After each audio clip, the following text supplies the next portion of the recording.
Um bom dia para todos, ou para aqueles que me ouvem e me assistem na parte da noite, uma boa noite para todos. Meu nome é Marcos Luiz Arcanjo, sou estudante de filosofia e também trabalho ajudando a igreja no ministério da palavra. Já trabalhei na catequese da Crisma, já trabalhei em outros movimentos, né? No sentido de ajudar, né? No sentido de contribuir com a comunidade. E deixo aqui a minha verdadeira acolhimento, né? Para vocês aqui, que hoje estão me assistindo nessa introdução.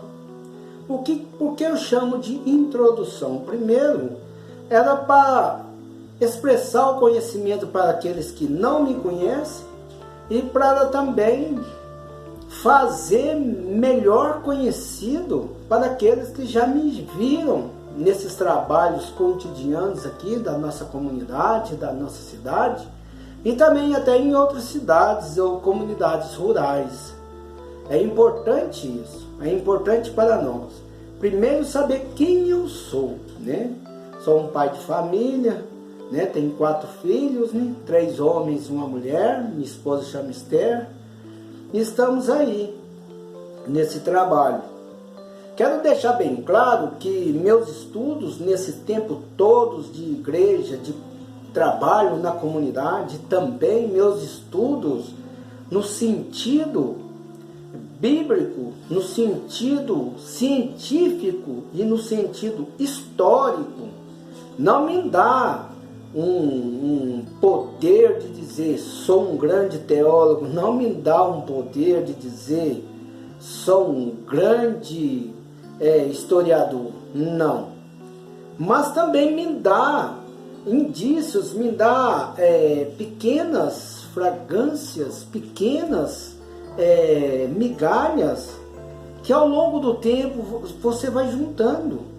Você vai assim coletando, você vai coletando e com a sua experiência, com os seus trabalhos, com as palestras que já fiz, com os sermões que também já fiz, com os ensinamentos que já recebi e com muitos estudos que já fiz. Já dá para que a gente vai ir começando já a estudar, a fazer uns trabalhos. Eu deixo aqui bem claro o fato de eu ser da sociedade católica, que não tira e não desfaz aqueles que de outras religiões também quiserem me vir, quiserem mandar pergunta através de dúvidas, principalmente sobre a igreja, principalmente sobre a Bíblia. Porque a Bíblia é muito complexa. As pessoas, mesmo os doutores, mesmo os teólogos, mesmo grandes sábios, por mais que estudam, ainda não fica a dever. Ainda não tem uma consistência forte. Não vão pegar conteúdo suficiente. Sempre haverá dúvidas. Sempre haverá brechas. Sempre haverá. Por quê? Para que foi escrito? Será que é para aquilo? Será que é para isso? Serve para mim? Ou será que não serve e eu estou ficando iludido? É uma situação que foi levada meia na ilusão minha. Então nós estamos aqui para tentar tirar algumas dúvidas do meio mais fácil, do meio que nós vamos conversando e dialogando e chegando a um entendimento.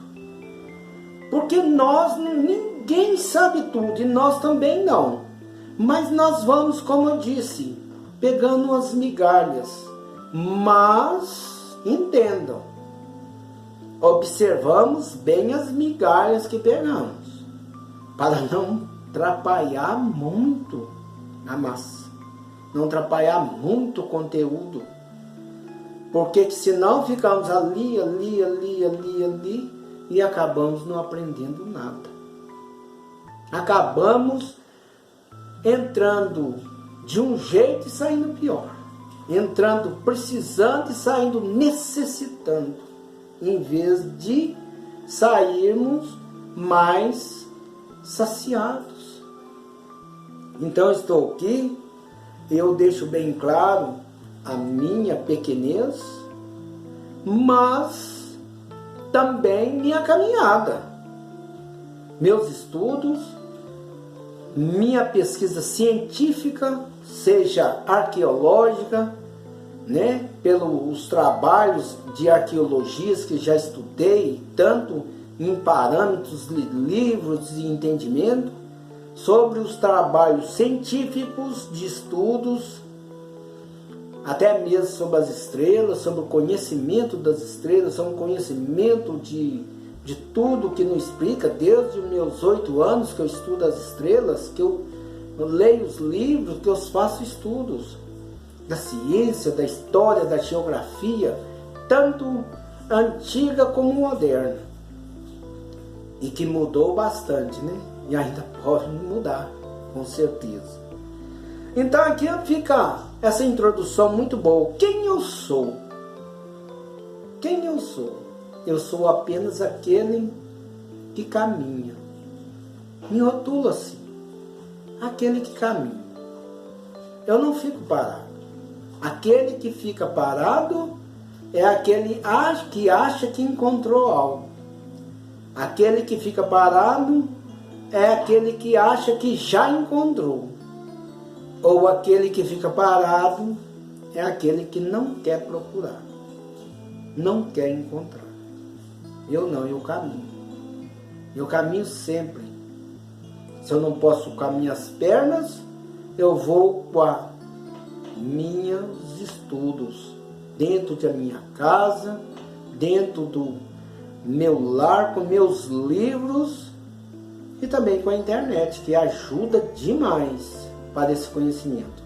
Mas não largo meus livros, porque é deles que você tem uma verdadeira consistência, para que você entrando na internet, você vai discernir, entendam, quem está falando mais ou menos certo e quem está falando bobagem.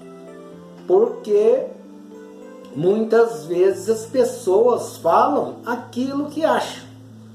Muitas vezes as pessoas detêm sim o conhecimento. São grandes teólogos, são grandes estudiosos, filósofos, mas tem também o seu achismo.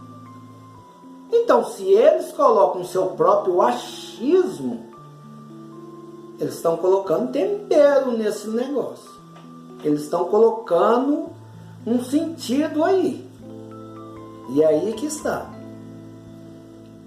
Nós também podemos observar, desde que olhamos os parâmetros racionais, que é, qual que é?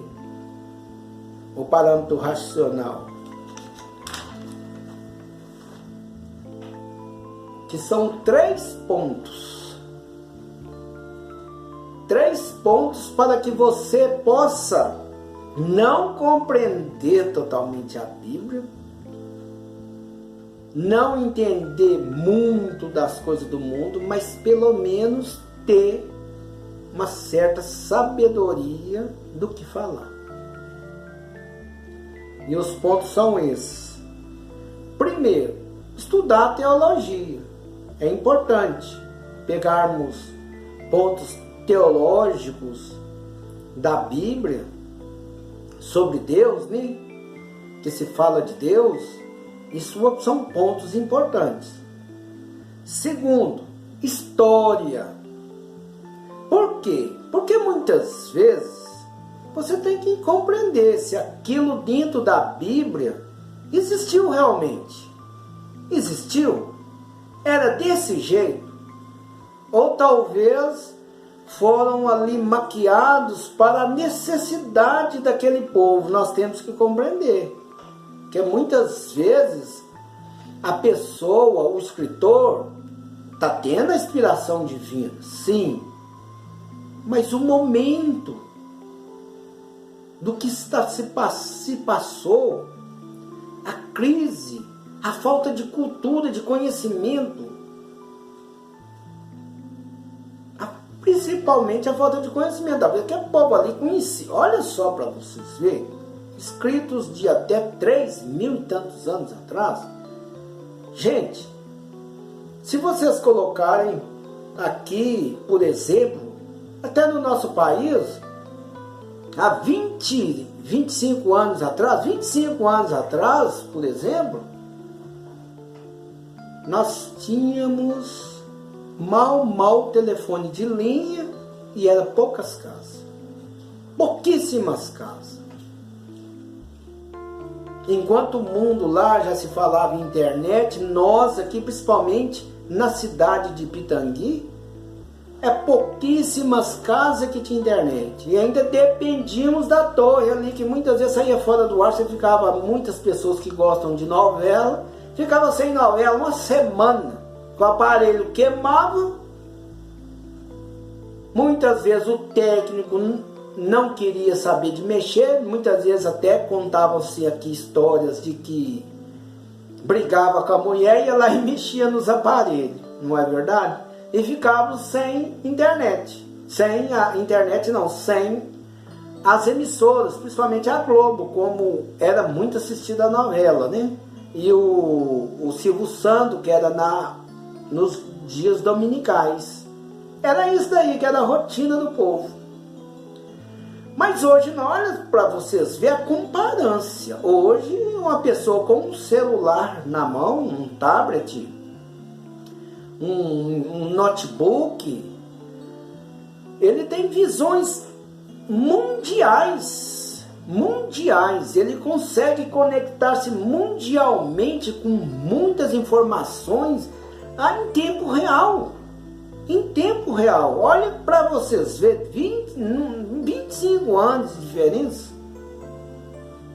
olhem para vocês ver a diferença de tempo real.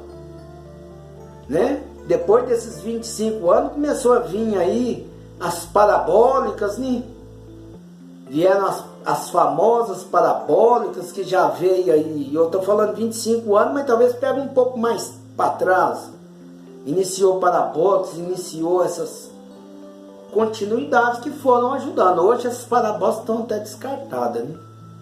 Hoje as minis parabólicas, principalmente com emissoras pagas, né? Ou captadas no módulo que falam muito aí, né? Como diz, né? 0800. Mas o que importa é que antes não tínhamos isso. Era um vinilzinho, uma vitrolinha, talvez um toca-fita. Se eu falando isso daqui, muitos de hoje não vão nem saber o que é. Os jovens de hoje, principalmente, dificilmente vão saber o que é um toca-disco de vinil e um toca-fita. Então já não existem mais. Hoje nem o famoso CD e DVD, né? Aquela emissão de DVD e CD, não existe mais. Hoje é baixar em tempo real, é celular, é reservar na sua própria memória, é pendrive, é HD, é não sei mais o que, tudo da tecnologia, não necessitando mais desses princípios. Então, olha para vocês verem a mudança, que eu calculo aí, até falei 25 anos, de 30 a 25 anos mais ou menos. Uma mudança radical.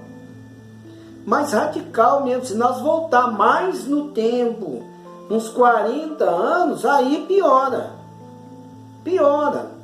Hoje nós vemos quantas pessoas andando de moto, andando de carro aí, ninguém quer andar mais a pé. E pessoas de classe média baixa para baixa mesmo, pobre. Pessoa pobre é aquele que precisa trabalhar e muitas vezes sua renda é de 1,5 salário, 1,2 salário e bate com um carro aí quase zero. Um carro muito arrumado e bem chamativo. Olha para vocês verem. Antigamente eu me lembro dos meus 15 anos de idade, que quando nós saímos, era o Monza, depois veio o Versalhes, carro de rico, o Fusquinha, né?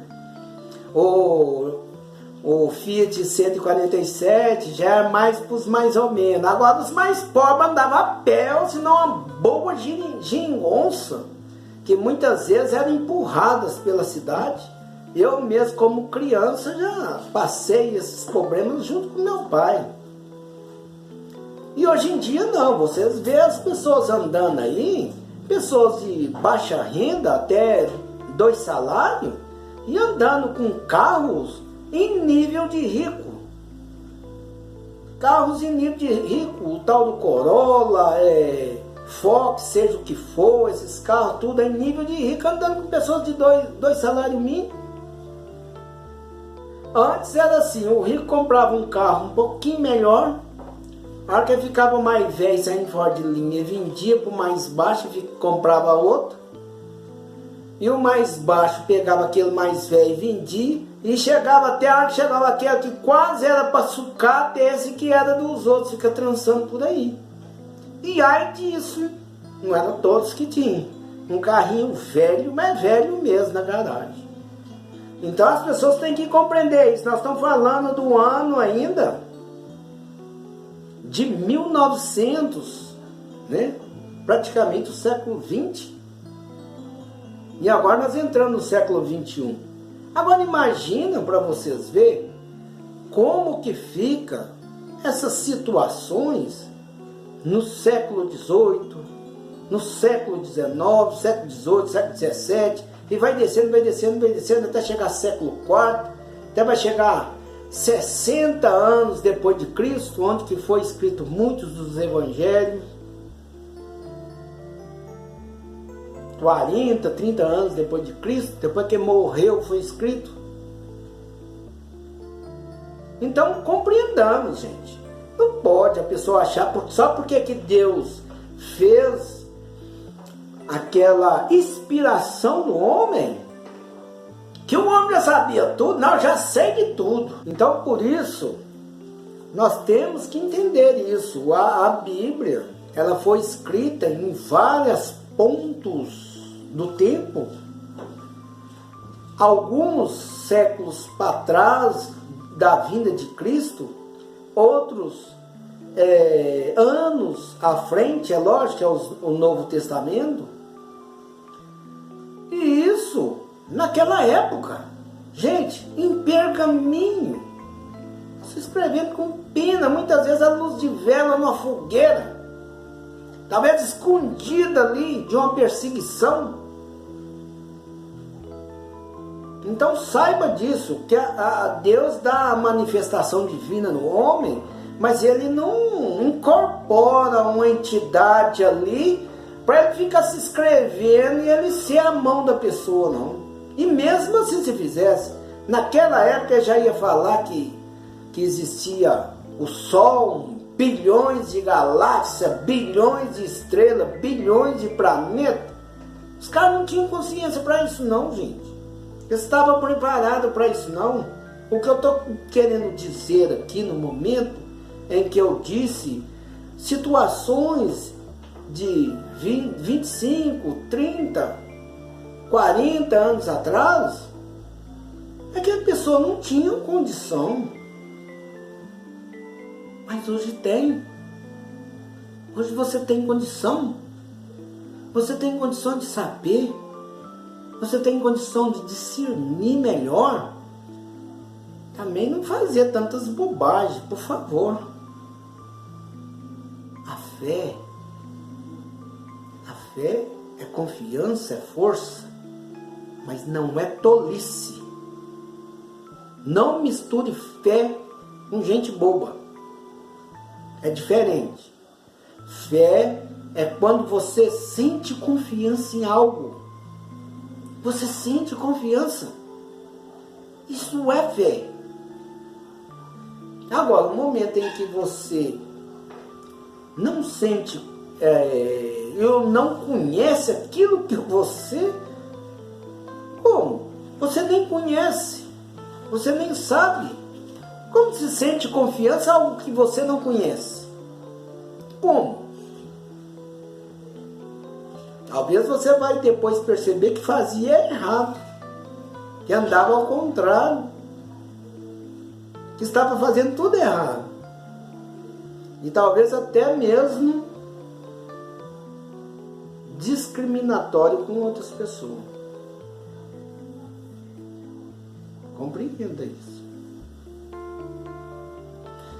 Nessa introdução aqui que eu acabei já dando uma palhinha boa de como vai ser nosso trabalho, nós vamos aqui encerrando, né? E quero deixar alguns temas que nós vamos passar mediante ao tempo. Falar dos evangelhos dominicais e festivos inicialmente, para ver se vocês vão gostando. Se assim for dando certo, eu vou entrar também com as explicações, né? É lógico que bem amparadas pelas no catecismo e pela Bíblia, dos evangelhos, né? Das cartas de Paulo, das cartas de outros escritores da Bíblia. O céu existe? De algumas perguntas, como que é? O inferno existe? Como que é? O purgatório que a Igreja Católica proclamou, como que é? Como que explica esse purgatório? As almas realmente aparecem? Elas têm forma? Os espíritos impuros existem? E como que é o trabalho deles? O que é ressurreição? Jesus realmente ressuscitou? Se ele não tivesse, nós não estávamos aqui falando dele. Os espíritos, a reencarnação. Será que existe mesmo? A pessoa fica reencarnando? Não tem sossego? A morte é o que então? Porque se há morte, se a pessoa fica reencarnando. Aparições e título a Maria. Muitas vezes é questionado, principalmente os títulos que propriamente a igreja usa. Mas por que tem esses títulos? Por que você pega um país, principalmente como o Brasil, tantos títulos, tantos dias? Nós vamos saber por quê. Há um porquê. E você vai saber, para que não fique tão crítico assim, e veja como é belo o trabalho.